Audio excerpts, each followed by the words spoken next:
Hey everybody, Aaron here. Welcome back to another anime review. Today we're looking at Love is Like After the Rain, episode 11. Ooh, intensity at the end of the episode, people. I wanted to see this obviously yesterday, but as you guys know, I was kind of gassed yesterday. I had a lot of other things I was doing, so I couldn't really get to it today, until today, unfortunately. So I do apologize for that. But I saw on Twitter my feed explode with people saying that there was some drama that happened in this week's episode, and I don't think it was as bad as I think people were putting it at. But we saw Tachibana explode at the very end of the episode, and that's because this whole week's episode was kind of the thought process of not losing yourself in the process of chasing after your dreams. And in many ways, we can see that kind of in Kondo to a certain degree. But the thing is that as Kondo's friend, who we just found out his book is becoming a movie. As his friend told him, Kondo, he said that you haven't lost your dream. It's just that you've been putting everything else to kind of aside, and you still have that in you, but you just don't want to do it right now, and you want to focus on other things. So it's not like he's trying to run away from his dream. That little room that he has, the little nook that he has that has all the books and all the manuscripts and everything, that's a testament to that. Because if he really gave up on it, think about this for a second, he would legitimately just have thrown all that stuff out. He would have threw it out, put it in storage. He wouldn't keep it near him. That's when you truly get rid of something. I mean, you never see, like, with some people, if they lose their passion for drawing or if they lose their passion for writing, they'll never pick up a pen. They'll never have anything that's like their old stuff. They all have either thrown it out, given it away, or put it in storage. But Kondo keeps it close to him. He still has it near his heart because he wants to make sure that he doesn't lose that dream. And yet, maybe he's doing more stuff that's more business related because he's a manager now, but it doesn't mean he's lost that passion. He still loves literature, and he still wants to, as Chizuru said, which is his friend, which I love this line, by the way. It's not that books are meant to heal people, it's meant to poison them. And some people might take that incorrectly, but there is truth to that.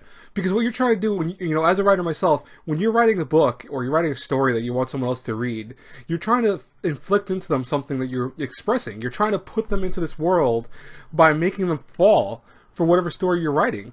And so you are, in some ways, kind of putting a poison into them. It's not a bad poison. It's a poison that's meant to take them into an experience that they'll enjoy. So it's very interesting they put in that thought process, that phrasing, because I was like, oh, that actually is kind of accurate, because the writers are doing that without realizing it. They are, changing people and putting something into their heart. And, maybe it sounds a little dark and kind of tepid the way they put it, but it's perfect for that. It actually kind of works.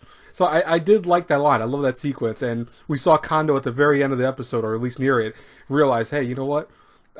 He's right. I do have that passion. And he picked up a pen and maybe he was writing at the very end, it looked like. But that's kind of cool. I hope he gets back into it.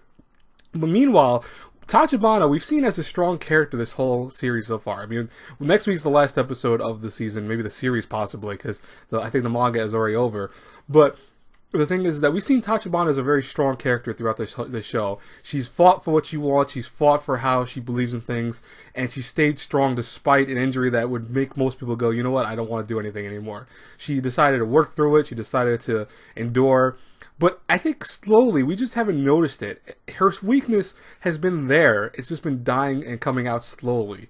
So instead of being more prominent, like it started off basically dead, where her weakness was there in the beginning, but the thing was that via her goals and her strength and her will and everything else, she continued to push onward. She continued to go towards what she felt was right. But at the very end of the series so far, we're starting to see where this weakness is coming back in the form of making it where she makes excuses for not doing things anymore. Like, she could run. She has the ability to do so. And we see that at the very beginning of the episode where one of Tachibana's classmates, who was just like her, or not, I don't think a classmate, but I think it was like a fellow track competer, was just like her, had the same injury, but went through rehab and is now destined to beat her records in the tournament coming up. But here, Tachibana, and it was really quick. If you guys noticed, it was very fast.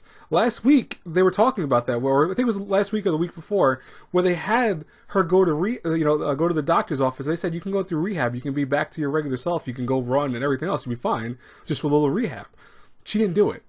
And it was a really quick playoff. They played that off really smoothly, because it's like, oh, I guess it's no big deal, right? Because she doesn't want to do it anymore. But Tachibana loves running. And you can see at the very last scene, or near the last scenes, where she has a phone that she could have given back to one of the customers. And remember when she was injured way back in like episode 2 or 3, where she ran to the guy who lost his phone and gave it to him. And the thing was, and by the way, that's my phone. Apologize for that. But she ran to him, gave him the phone, and went, here you are, despite then hurting herself because she was still healing. She didn't do that, and now she's fully healed. She could have ran after him. She decided not to. That goes to show you that her character really has gone a change, and it's not in a good way. She's starting to go away from her dream. And her friend brought her back into that reality because she's starting to see it. Like, you just don't care about this dream anymore. You don't care about it. You want to quit.